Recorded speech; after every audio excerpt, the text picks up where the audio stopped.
जिस तरह से अभी हालात बन रहे हैं, अब चीन ताइवान का जिक्र भी कर दिया है, मतलब लास्ट वर्ड मेरा होगा ना? Absolutely sir. अब सारा हमने जिक्र कर लिया है, तो क्या अब अगर हम एक आम आदमी की तरह से समझें, क्या हम लोग वाकई में पार्ट्स में अलग अलग जगहों पर जो स्थितियां बन रही हैं, वी आर हेडिंग और we are in a third world war situation? पेनाज जी बहुत ही अच्छा प्रश्न पूछा है, पर मैं पहले इन लोगों से ना, ये थोड़ा सा मुझे दिख रहा है कि उतना जोश मुझे दिख नहीं रहा, ना तालियों में ना अदरवाइज। हाउस योर जोश? नहीं मुझे सुनाई नहीं पड़ा। ओके पेनाज जी, यूपी के अंदर और हरियाणा में एक फ्रेज है, जिसकी लाठी उसकी भैंस, और इस समय लाठी चल रही है ट्रंप की पूरे वर्ल्ड के अंदर, चाहे वो टैरिफ्स थे, और भारत के तो ऊपर सबसे ज्यादा लगा रखे हैं। और आप देखिए भारत के ऊपर टैरिफ्स लगाने के बाद भारत का एक्सपोर्ट बढ़ा है, कम नहीं हुआ है। हम चौथी लार्जेस्ट इकोनॉमी बन चुके हैं, $4 ट्रिलियन हमारी इकोनॉमी क्रॉस कर चुकी है जापान, और अब हम आसपास चल रहे हैं, और खासकर परचेसिंग पावर पैरिटी में तो हम ऑलरेडी तीसरी सबसे बड़ी इकोनॉमी है। ये सब बात करते हैं युद्ध आगे ले जाने की। ट्रंप साहब आए थे जनवरी के अंदर, उन्होंने क्या बोला?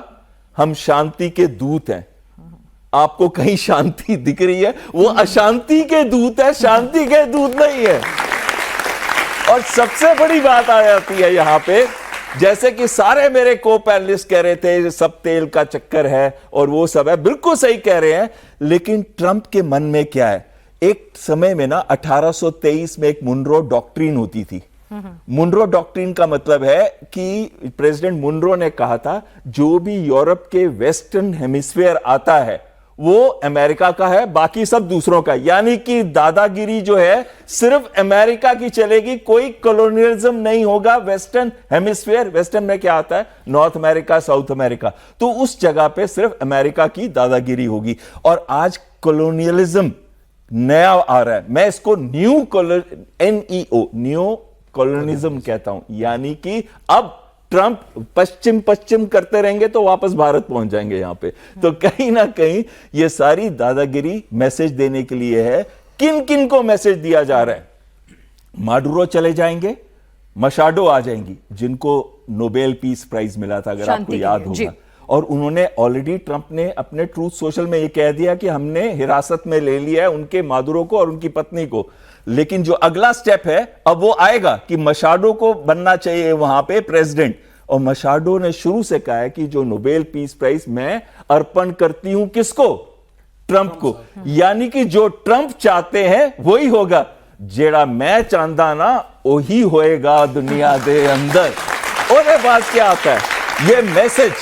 आप मुझे बताइए, सबसे ज्यादा ड्रग्स जो हैं वो कहां से जा रहे हैं? सबसे ज्यादा ड्रग्स गोल्डन क्रिसेंट से जा रहे हैं। और गोल्डन क्रिसेंट में क्या आता है? ईरान आता है, पाकिस्तान आता है, अफगानिस्तान आता है, ईरान आता है और पाकिस्तान आता है। और अफगानिस्तान में 91% अफीम बनाई जाती है। 10 टन अफीम से 1 टन हीरोइन बनती है, और वो हीरोइन आती है पाकिस्तान से। मतलब वहां से आती है पाकिस्तान, और पाकिस्तान से भारत, चाहे वो पंजाब में आ रही हो जो मेजर प्रॉब्लम है, या राजस्थान जा रही हो, या दूसरे देशों में जा रही हो। अगर ट्रंप को काउंटर ड्रग ऑपरेशंस करने हैं तो सबसे पहले पाकिस्तान में करने चाहिए। क्यों नहीं कर रहा वहां पे? अगर उसको लगता है कि जो मादुरो है उन्होंने तीसरा इलेक्शन रिग किया था जनवरी 2025 के अंदर, दिसंबर 2024 और जनवरी 2025 के अंदर, तो सबसे बड़ा इलेक्शन रिग तो पाकिस्तान के अंदर हुआ, और शहबाज शरीफ और मुनीर की तख्ता चल रही है।